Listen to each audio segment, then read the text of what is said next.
Good evening and welcome to Story Hour. I'm tonight's host, Laura Blackwell. My co-host, the marvelous Daniel Marcus, started Story Hour over 3 years ago at the beginning of the declared COVID pandemic so that we could all, see each other and enjoy some stories together. And it's been so much fun. We've been coming back every Wednesday ever since. I would also like you to know that this year's Story Hour is being supported by a SIFWA Givers Grant, and we are very grateful for that. Thank you. Thank you very much, SIFWA. Welcome to those of you returning, and welcome also to those of you joining us for the first time. As always, we have two fabulous writers reading for some favorite nonprofits. Tonight's readers are Amanda Cook and Marie Brennan, reading as M.A. Carrick, of whom she is half.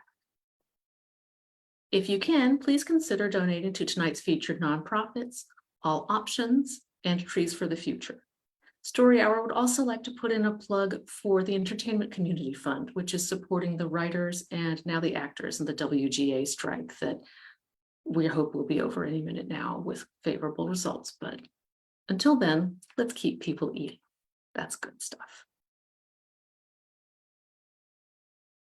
So let's see about those other nonprofits. Amanda Cook is reading for All Options, formerly Backline. Since 2004, All Options has been promoting unconditional and judgment-free support for the full spectrum of experiences with pregnancy, parenting, abortion, and adoption. These issues are complex, but one thing is certain: everyone deserves to have all the options. All Options provides peer counseling through a national talk line, trains frontline providers and advocates in non-judgmental options counseling, and though it operates in several states, it has some special things going on in Indiana, where it offers direct support at the All Options Pregnancy Resource Center in Bloomington, Indiana, through the Hoosier Abortion Fund and the Hoosier Diaper Program. All Options PRC is the first center in the country where people can find free pregnancy tests, unbiased peer counseling, diaper support, abortion funding, and adoption information, all under one roof. Let's hope it will not be the last. You can learn more at all-options.org. Marie Brennan is reading for Trees for the Future. Trees for the Future seeks to end hunger and poverty by training farmers to regenerate their land with the Forest Garden Program, a simple, replicable, and scalable approach with proven success. Through a 4-year training program called the Forest Garden Approach, farmers plant thousands of trees that protect and bring nutrients back into the soil. This helps farmers grow a variety of fruits and vegetables. Forest garden farmers gain increases in income and access to food, even in the first year, all while improving the environment. You can learn more at trees.org. If you are here on Zoom, feel free to join us on the text chat off on the right. If you are joining us on Facebook, there's chat there as well. However, we are not watching it very closely, so don't be offended if we don't chime back in with you, and behave. So our first reader tonight is Amanda Cook.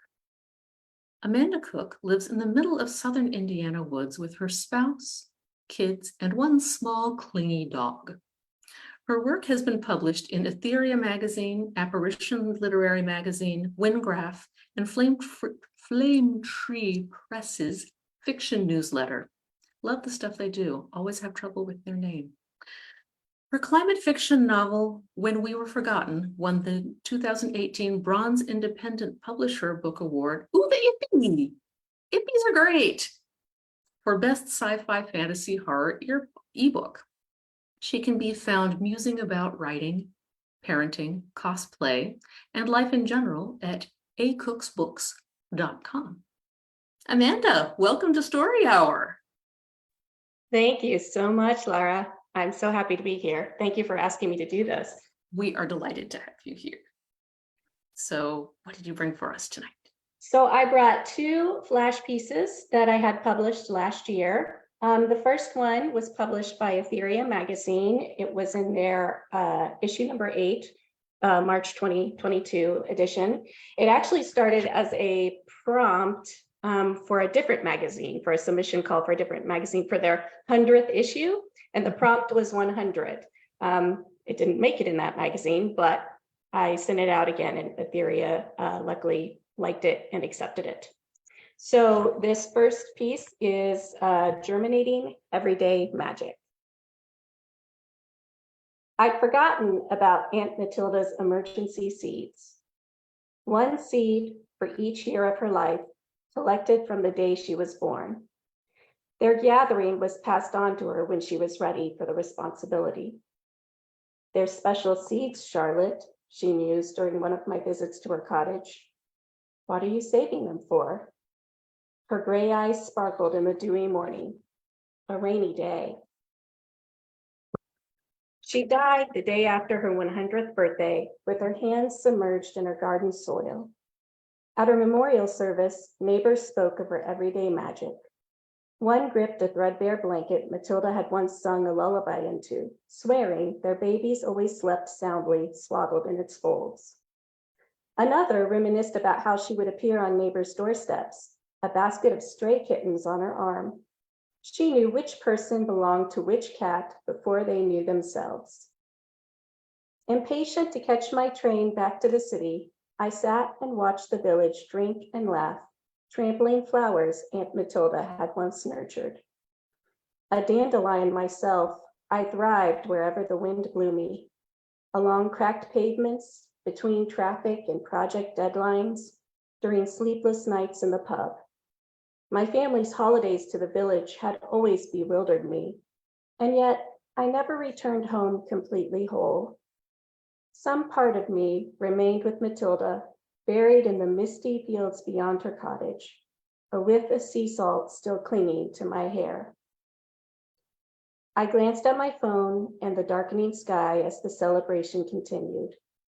Tiny emerging stars twinkled like Matilda's eyes. As her only living kin, Matilda's cottage and everything in it passed on to me. I didn't know what to do with it. My life was the city. I didn't need a home away from home, especially one without my aunt's smile to welcome me. Someone suggested I try to sell it, so reluctantly, I canceled my holiday plans and trekked to the village instead. From the yellowing wallpaper to the mismatched furniture, the peeling window shutters, and the air of must about the place, the cottage needed work. I scoured and scraped and organized, rediscovering forgotten treasures, a jar of thimbles here, a stack of faded recipes there, a hat box spilling with feathers underneath the four-poster bed.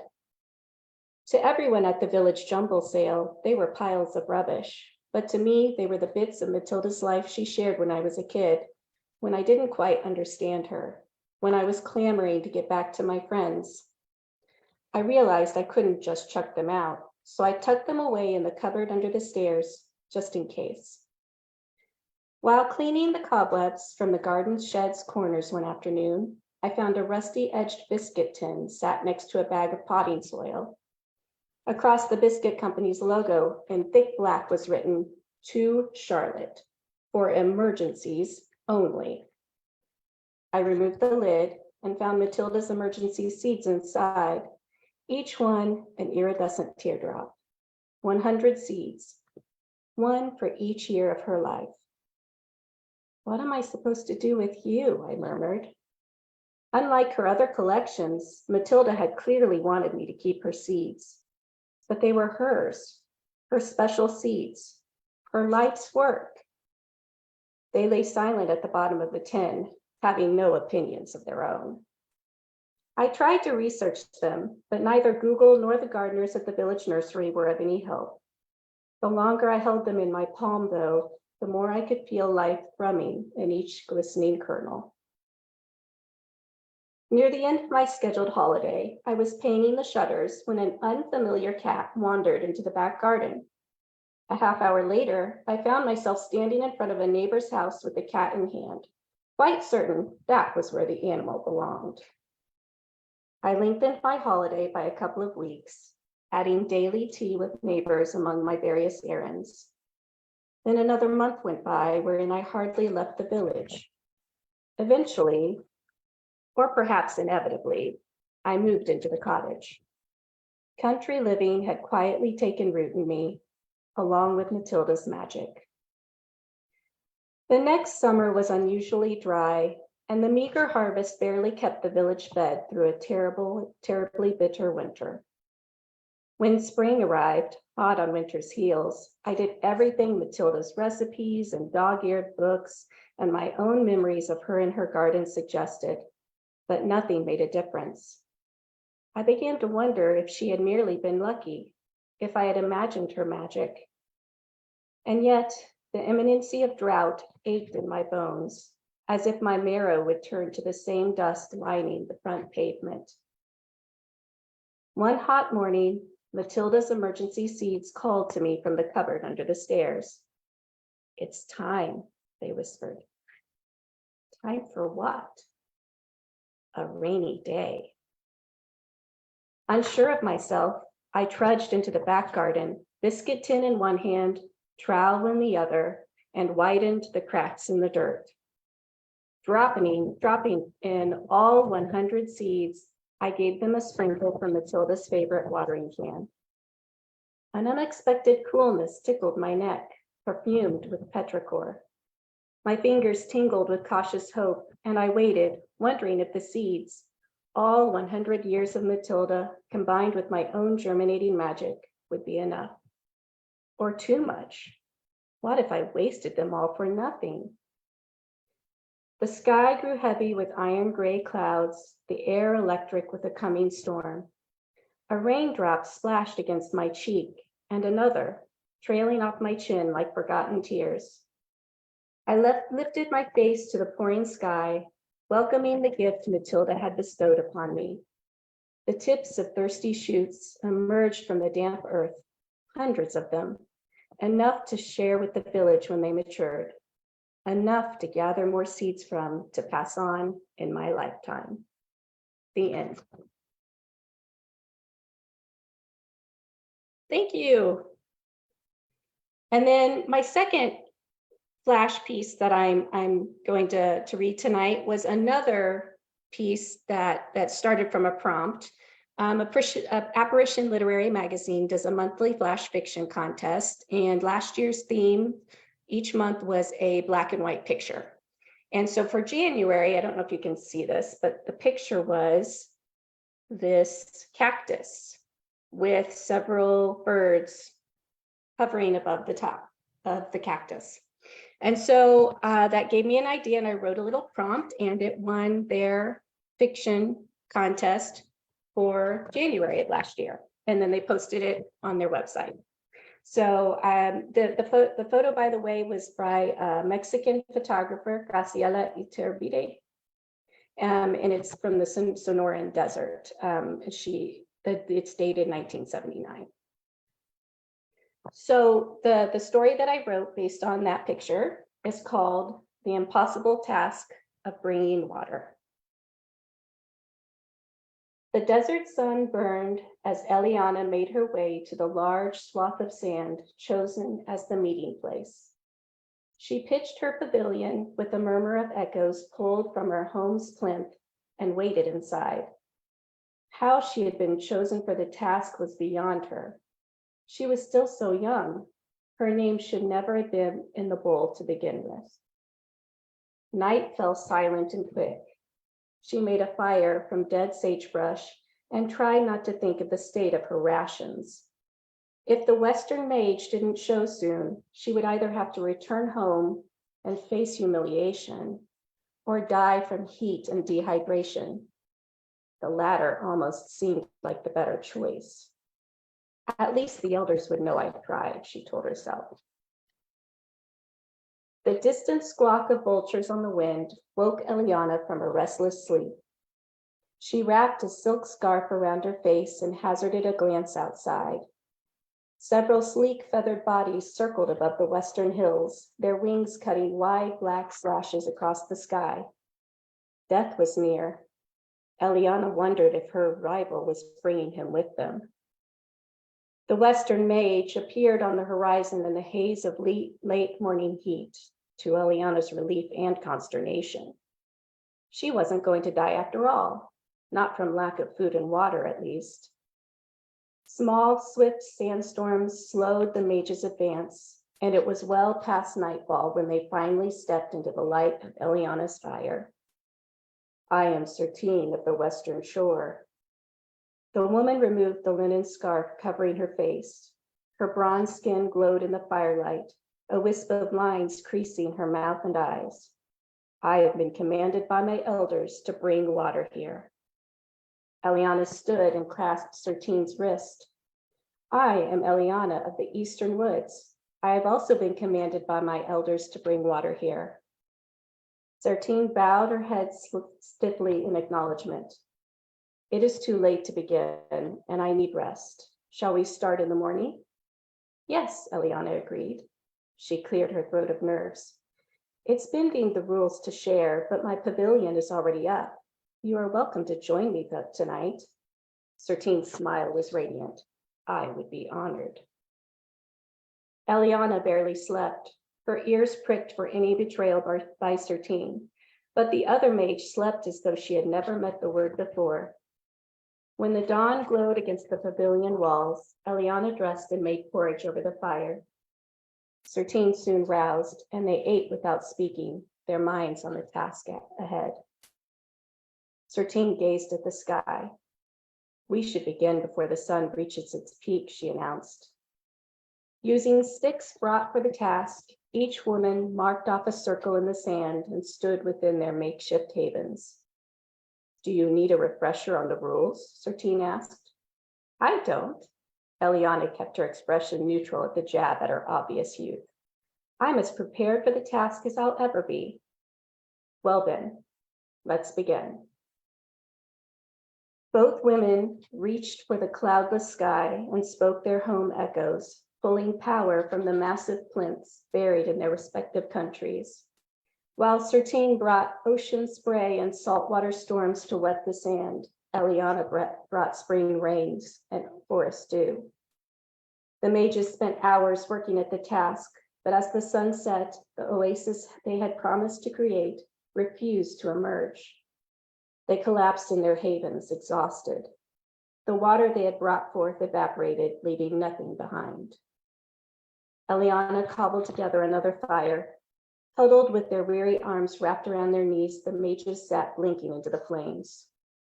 Why do we insist on doing this? Eliana cried, sending one of our own into this wasteland every year to recreate something none of us remember.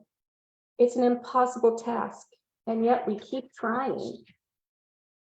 The legends say when there is water to share, our peoples will be reunited, Sertine murmured. There has to be a better way than this, though. Something we're missing. Sertine stared out at the darkening landscape. There is something missing here. Besides water, you mean? The Western mage laughed, a bubble that warmed Eliana's chest.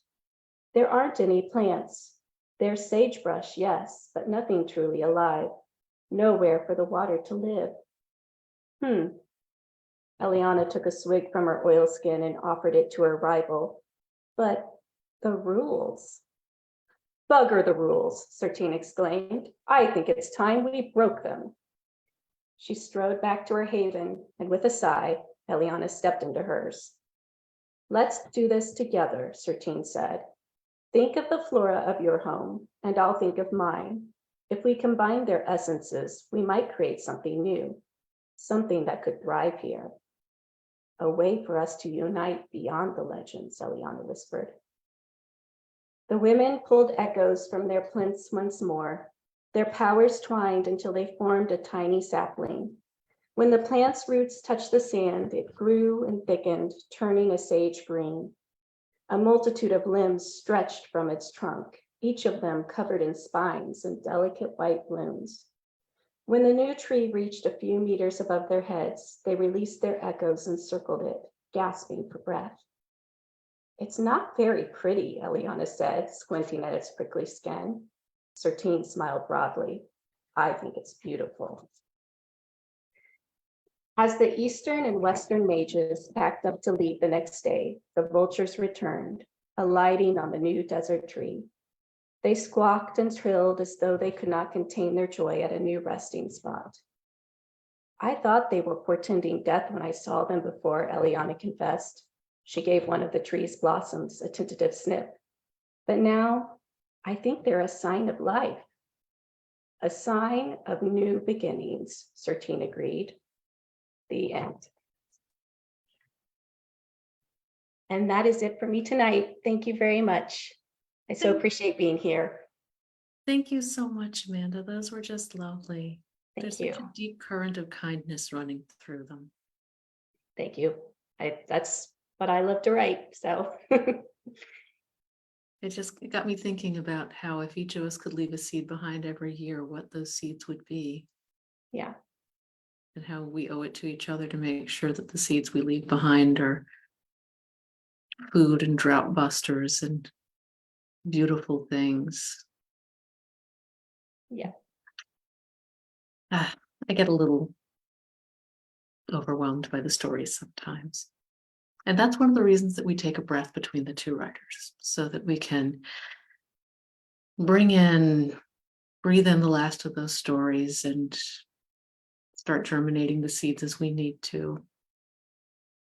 And then be ready for the next. Everyone, that was Amanda Cook. First time on Story Hour, but I hope not the last. And our next writer is here with two names. It is Marie Brennan, who has read for us many times before, both as Marie Brennan and as one half of M.A. Carrick. Tonight, she is being M.A. Carrick. M.A. Carrick is the joint pen name of Marie Brennan, authors of the Memoirs of Lady Trent, and Alyce Helms, author of The Adventures of Mr. Mystic. The two met in 2000 on an archaeological dig in Wales and Ireland, including a stint in the town of Carrick Macross, and have built their friendship through 2 decades of anthropology, writing, and gaming. They live in the San Francisco Bay Area. Welcome, M.A. Carrick / Marie Brennan. Thank you for coming. I understand you have a new book out. Yes, I should show that off. So speaking of being M.A. Carrick, Labyrinth's Heart, the third and final book of the Rook and Rose trilogy, is out as of yesterday. So trilogy is complete. If you're one of those people who wants to wait until a series is done, this one is ready to go. And, you know, it'll keep you busy for a while because all the books are this fat. Nice. It is unquestionably chunky epic fantasy of a thoroughly world-built sort, because Alyce and I are both anthropologists, and we went, ooh, we could make a world together. And actually, as part of that, I'm going to drop into, whoops, that's not the link I wanted, into the Zoom chat here. We have a Kickstarter related to the series that is underway right now. We're nearly 80% funded. It is for something called the Pattern Deck, which is a set of oracle cards. So think something like tarot, but it's got a different structure for the suits and such, as opposed to the tarot. You can use them for divination. You can play games with them. We'll be including the rules for a few games with the deck.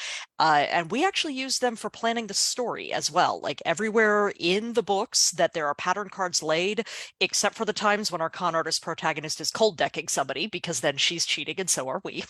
I took a blank Sharpie marked deck that I'd written the names of the cards on, and I dealt the cards, and what we got is what we put in the story, which ended up being interesting in places. These don't look Sharpie though. These look really nice. Oh, the This is Kickstarter nice. is to fund artists to make them. We have 3 sample cards that you'll see if you go look for the pattern deck on Kickstarter. And yeah, the funding is to pay them to do the rest of the art, because we want something a little classier than my Sharpie handwriting. Just, you know, a little bit classier.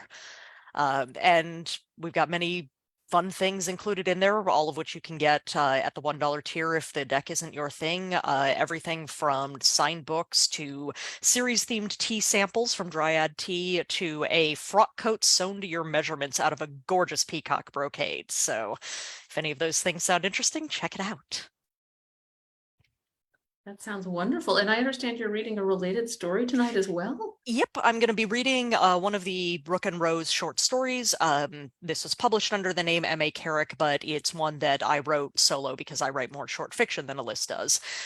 This is actually a folk tale in the setting that we reference in the novels, and so because I'm that kind of nerd, I then went and wrote the story and was able to publish it in Beneath Ceaseless Skies a little while ago. What a cool little bonus. And fortunately, it's of a length that suits Story Hour. So unlike the one that I published more recently, there's a newer story called The Naming of Knots that's over 9,000 words long. That would not fit in here. Not even if your other reader didn't show up. Yeah, no, I don't, that would be a bit of a marathon to try to read in general.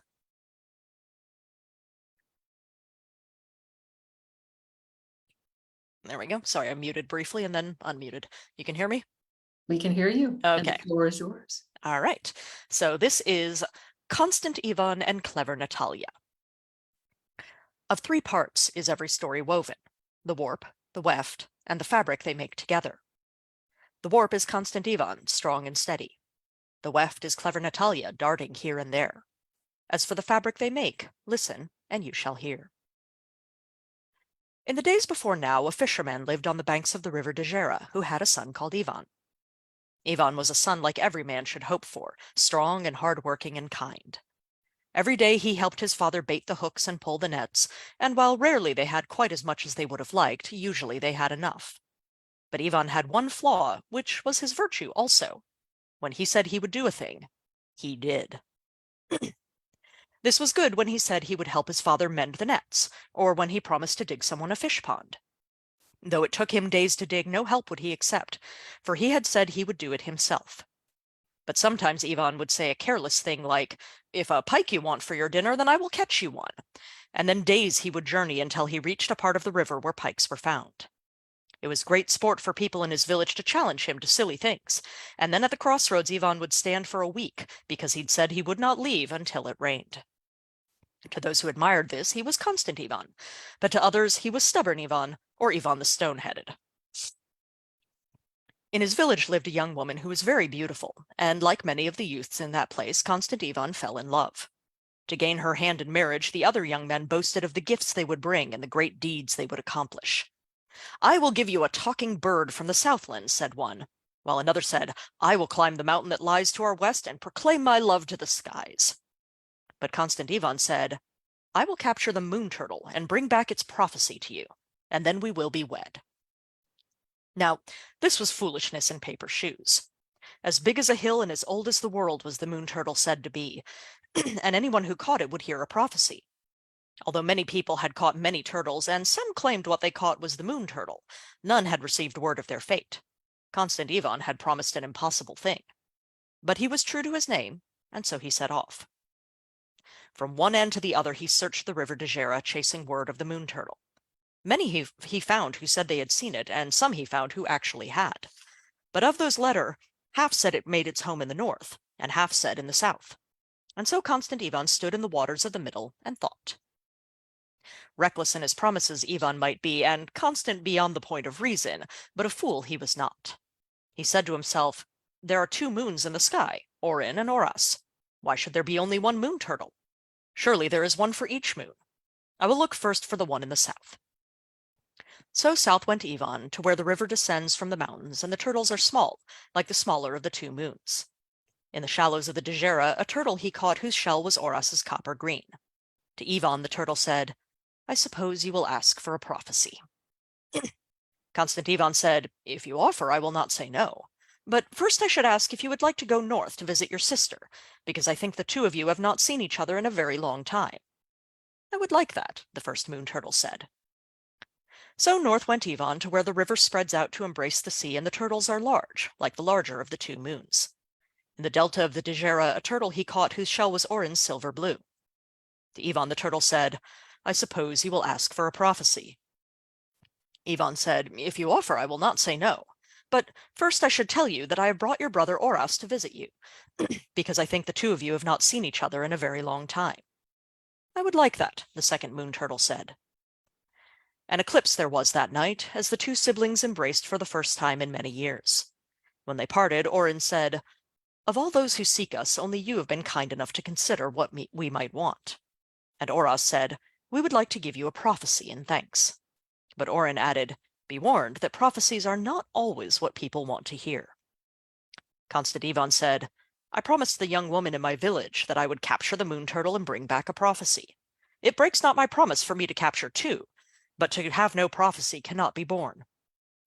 As for Constant Ivan's fate, that needs the weft, and so you shall hear in time." In the days before now, a Carrick traveled the dawn and dusk roads, and their leader, the Carrick, had a daughter called Natalya. Natalya was a daughter like every man should hope for, graceful and quick-witted and deft. In the travels of her Carrick, she helped her father strike deals for saffron and salt and delicate things of glass, and while not every trade made them wealthy, usually things came out well. But Natalya had one flaw, which was her virtue also. Always must she win. This was good when she bartered with people in distant lands, or when the clans came together for contests of skill and wit. For when Natalya solved a riddle or sold a thing for an unheard-of price, the fame of the Carrick her father led grew and grew. But sometimes Natalya would get into arguments with someone within the Carrick, and then she would not let the matter rest until she won, which was very tedious for those around her, and sometimes they would nod and say yes simply to end it. To those who admired her, she was clever Natalya, but to others she was arrogant Natalya, or Natalya the insufferable. Then came a time when her father the Carrick grew old, and he had no sons to take his place and lead the Carrick after him. Into his caravan he called his daughter and asked if she would become a son for him. Clever Natalya touched her heart and said, "Father, no. For some born as daughters take the role of men eagerly, while others do so willingly, but that was not her path." Her father said, "Then I must adopt someone to be Carrick after me." But clever Natalya touched her heart again and said, "Father, let me choose. Always I have struck good bargains for our people, and this should be no different." And so her father said, "Very well." Along the dusk road, along the dawn road, and even up and down the Dejera, word went out that a Carrick of a certain clan sought a leader. From east and west and north and south they came, young men both born and made. To them clever Natalya posed a challenge, that if they could bring her 4 horses strong enough to pull her caravan, they would be Carrick after her father. Now Natalya's caravan was a very splendid one. It was no larger than most and smaller than some, but so cunningly fitted that it held all the comforts you could want, tucked away neat as you please. Men from all over Vrasan came and saw it, and each thought his horses could pull it with ease, but no matter how they strained, not an inch would that caravan budge. Nor size nor weight held that caravan fast, but the cleverness of Natalya. In its rim each wheel had a hole, and in the dark of night she hammered pegs through those holes. With these pegs in place, no horses could pull it so much as an inch. The next night those pegs she would remove, so no one might find them. The test was not of horses, but of minds, her suitor's cleverness against her own, and one by one her suitors lost. Men from her Carrick came, men from elsewhere in her clan came, men from all the clans of Vrasan came, and some say even foreigners from beyond the lands watered by the Dejera. Her father the Carrick fretted to himself, for clever Natalya had given them a year and a day, and if no one passed her test, who would lead his people after him?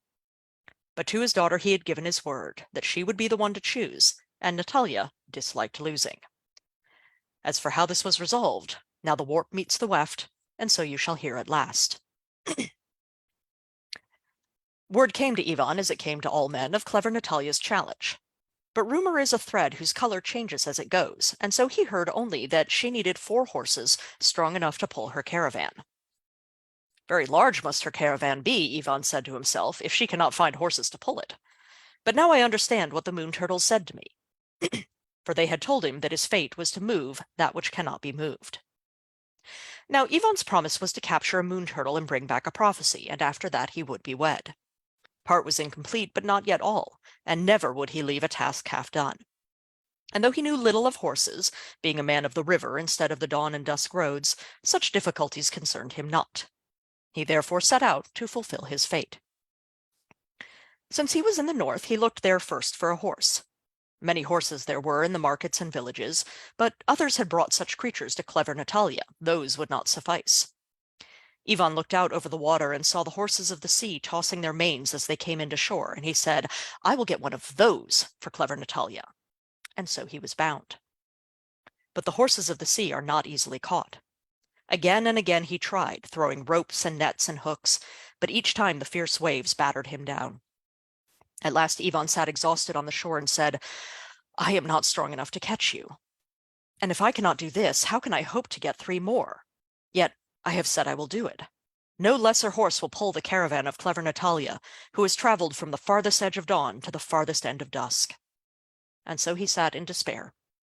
But though stubborn, Ivan was no fool, and he realized a very important thing, that the moon turtles had said only that he would move that which cannot be moved. They never said by what means that would be done. Constant Ivan stood, and to the sea he spoke. He told it the story of clever Natalya and her caravan that needed to be pulled, and he asked if there were any horses who would consent to help. At the end of his speech, from the waters galloped a horse as white as the foam. For those who try to master the sea will be crushed by its power, but those who bend may find in it a friend. Next he went east, traveling to meet the sun as she begins her journey. She rides across the sky on young horses as swift and spirited as the wind itself, and Constant Ivan said, "I will get one of those for clever Natalya." And so he was bound.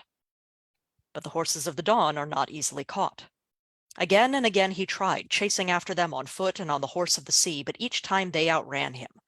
Too swift were they to hear when he told them of clever Natalya's need, for they left even his words behind. So at last Ivan sat exhausted on the grass and said, "Nor speed nor please will catch you, no matter what promises I have made. Yet only a horse such as this can pull the caravan of clever Natalya, who has traveled from the farthest edge of dawn to the farthest end of dusk." But stubborn though he was, Ivan was no fool, and he knew from his time as a fisherman that sometimes one must rise early for a good catch. He got up well before sunrise and prepared the bridles and traces for the horses of the sun, setting out hay and grain for them to eat, so that everything was ready by the time dawn arrived. When the horses came over the horizon, gleaming with the pure gold of the newborn day, they saw that he understood hard work, and so one agreed to stay by his side. Next he went west, traveling to greet the sun where she ends her journey. Her horses, when they arrive, are strong, mature beasts, and Constant Ivan said, "I will get one of those for clever Natalya." And so he was bound. But the horses of the dusk are not easily caught. Again and again he tried, taking hold of their bridles and their manes and inviting them to stop, but past him they plodded with their heads bent low, carrying the sun to her rest. Too tired were they to hear his pleas. At last Ivan sat discouraged on the ground and said, "I am not persuasive enough to stop you. And even after this, I will still need one more, but each horse is more difficult than the last. Yet this is the only way to pull the caravan of clever Natalya, who has traveled from the farthest edge of dawn to the farthest end of dusk." No fool was Ivan, and beyond question he had a good heart. The next day there were clouds to tangle the tired feet of the horses, and they stumbled as they trudged toward the horizon. Constant Ivan stepped forward and took the sun onto his own back, as if she were his grandmother, carrying her the remainder of the way. In gratitude for his aid, one of the horses consented to join him, as red as the sunset's last light. Now, many days had passed since Ivan began his search. 3 horses he had, a 4th he still sought, and from where should it come except the south? But a year and a day clever Natalya had given for her challenge, and that time was running short. To the south Ivan hurried and began his search. Only there are no horses to be found in the mountains of the south, where the slopes are steep and hold countless rocks to bruise their hooves. Many horses make their homes in the broad valley of the Dejera, but not in the crags where the river's waters have their birth. Again and again he tried to find some, looking in the meadows and dells, clicking his tongue as he had learned to do with the 3 that followed him, but not so much as a hoofprint marked the ground. At last Ivan sat defeated on the stone and said, "To a land without horses I have come, and the year and a day is nearly up. My fate it may be to move that which cannot be moved, but the moon turtles never said I would do so within the time clever Natalya has set." And here Ivan hesitated in a way he had never done. Then to the stone he whispered, "And I have no wish to go home. In seeking these horses I have traveled from dawn to dusk, from the mouth of the Dejera to its source. A whole world I have seen beyond my village, and I find I can hardly remember the face of the young woman for whom I promised I would capture the moon turtles and bring her a prophecy. All my thoughts are of clever Natalya, who needs horses to pull her caravan, and yet it seems no one can help her, not even me." Under his hand the stone stirred and rose up, into the form of a mare as black as a night without moons. For this is a secret the mountains keep, that they have horses of their own, whose hoofs drum the rocks down upon travelers' heads. But for the secrets Ivan had shared, this one nudged his thigh with her soft nose, telling him to get up and ride. A man riding one horse may tire it out, but a man switching between four travels as fast as thought itself, when the horses are such as Constant Ivan had. On the last day of clever Natalya's challenge he arrived, leading the white horse of the sea, the golden horse of dawn, the red horse of dusk, and the black horse of the mountains. He spoke not of the moon turtles and what they had said, for in his travels he had found that people usually thought him a liar or a fool. Instead, to Natalya he said, "I have brought you 4 horses. I know not if they are strong enough to pull your caravan, but if they are not, I hope they may still be good companions to you. The gold will help you with your work, rising early each day. The red will carry your burdens with never a complaint. Into the ear of the black you may whisper your secrets, and never will she betray them. As for the white, she is the fiercest, and into battle you may ride her, for I'm sure you face many dangers along the dawn and dusk roads." "But you," said clever Natalya, "hope these horses will pull my caravan, making you the leader of my courage?" This astonished Constant Ivan. "That is the purpose of your challenge? I heard only that you needed horses. I am Constant, not clever, and I am the son of a fisherman. Little enough I know of travel and trade, or how to lead a courage. To my own home I must go, because I told a young woman there that I would capture the moon turtle and bring her a prophecy, and always I keep my promises, though there were 2 turtles, and fair it would not be to say I captured them, and the prophecy was not for her anyway. Oh, how tangled this has become." For a moment he stood in silence. Then he said, "Back to my village I will go, but not to wed that woman. I am the wrong husband for her, and always have been. Even though it means breaking my promise, from me she deserves to hear that truth." "Will you return when that is done?" Natalya asked, and Ivan said, "Yes." Now, some will tell you clever Natalya was so awed by the magnificence of the 4 horses, or so flustered by the oddity of Ivan's speech, that she forgot to hammer in the pegs that would hold her caravan still. But I say no one earns the name clever who would so easily forget. No, she sat beside her caravan, and had she spoken her thoughts aloud, this is what she would have said. "Always it has been a satisfaction to me when I win. For I am famed from the far end of the dusk road to the far end of the dawn for my cleverness and wit, and if I have not that, then I am only an ordinary Natalya. This challenge I made to ensure our next coronach would be more clever than I, but if such a man were to come, then I would be made less by it. But if I win, what then? No leader at all will my courage have, and no man more clever than me has appeared. Instead there is this Ivan, who brings me a gift and asks nothing in return. I will hitch these 4 horses to my caravan and give them a fair test, and if they consent to pull it, then I will know my answer. For just as Constant Ivan had come to see that keeping every promise sometimes does more harm than good, clever Natalya had come to see that sometimes winning can be a loss." To her caravan she hitched the horses, murmuring gentle words and stroking them with an expert hand, and in the last light of the final day they pulled it as if it weighed no more than a feather. The people of clever Natalya's courage cheered to see they would have a leader in the days to come. And when Ivan returned, as he had promised, Natalya took his hand and smiled. So the next day they married, and where Ivan lacked in wit, his wife made up for it, and where Natalya lacked in patience, her husband steadied her. Where she might have abandoned a deal for one better, he persuaded her to remain true, and thereby earned them allies. When he would have kept to familiar ways, she convinced him to take risks, and thereby opened new paths. Ever since, a tradition of their courage it has been to pair the constant with the clever, whichever place each of those may hold.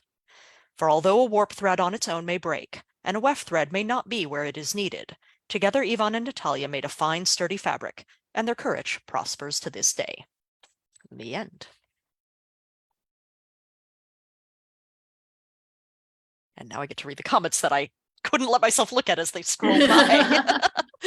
That is the downside of being the second reader. You don't get to enjoy all the nice comments coming in from our really very nice crowd that we bring in. I really enjoyed that. And you say that this is a story that they refer to. Yes, Clever Natalya gets referenced several times because there's a character who nicknames our protagonist Clever Natalya, among other nicknames.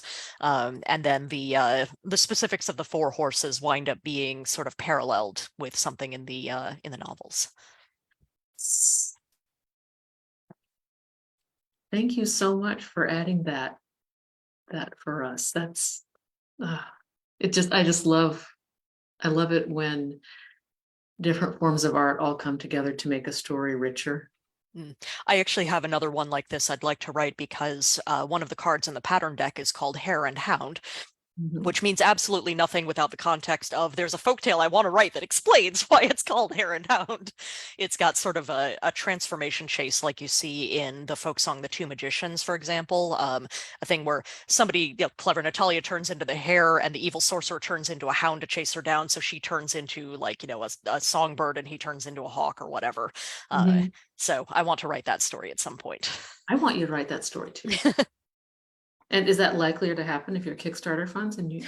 I mean, our second stretch goal is me writing a piece of Rook and Rose short fiction. So yeah, it's very likely to be that story if we get that far. So we have the power is what we're. Yes. I like that. Yes. Oh, what a wonderful evening of fantasy stories. Thank you both so much.